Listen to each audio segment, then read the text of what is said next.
அவர் வந்து பொதுச் செயலாளர் ஆனந்த் சார் தெரியாது, அவர் வந்து ஒன் சைடு ஆனந்த் சார். இது எனக்கு இந்த மாதிரி கட்சி தேவையே இல்லை.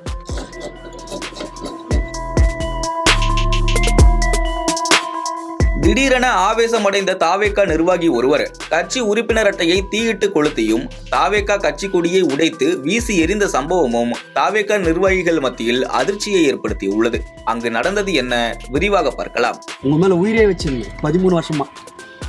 இது எனக்கு இந்த மாதிரி கட்சி தேவையே இல்லை. திருவண்ணாமலை மாவட்டம் ஆரணி அருகே தமிழக வெற்றி கழக தலைவரும் நடிகருமான விஜயின் 51வது பிறந்தநாளை முன்னிட்டு கடந்த 22ஆம் தேதி திருவண்ணாமலை வடக்கு மாவட்ட செயலாளர் சத்யா தலைமையில் பால்குட திருவிழா நடைபெற்றது.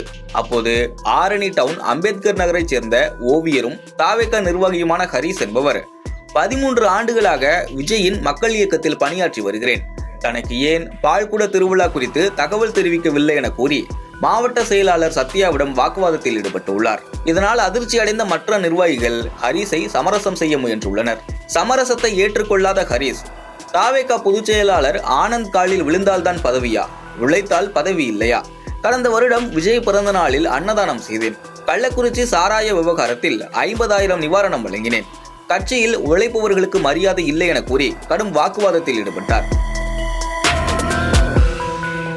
பாதுகாப்பு பணியில் இருந்த போலீசார் சமரசம் செய்ய முயன்ற போதும் அதனையும் மீறி வாக்குவாதம் செய்துள்ளார்.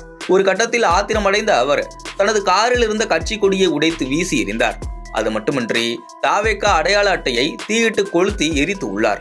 இந்த சம்பவம் தொடர்பான வீடியோ காட்சி சமூக வலைதளங்களில் வைரலாகி தாவேகா நிர்வாகிகள் மத்தியில் அதிர்ச்சியை ஏற்படுத்தி உள்ளது. இது தொடர்பாக அப்போதே செய்தியாளர்களிடம் பேசிய மாவட்ட செயலாளர் சத்யா, ஹரிஸ் மீது 2 குற்ற வழக்குகள் உள்ளதால் கட்சியிலிருந்து முன்பே நீக்கிவிட்டோம் என்றும் அவர் மீது காவல் நிலையத்தில் புகார் அளிக்கப்பட்டுள்ளதாகவும் கூறியிருந்தார். இந்நிலையில் பால்குட விழாவில் இடையூறு ஏற்படுத்தியதாக கூறி ஹரிஸ் மீது 5 பிரிவுகளின் கீழ் போலீசார் வழக்கு பதிவு செய்துள்ளனர்.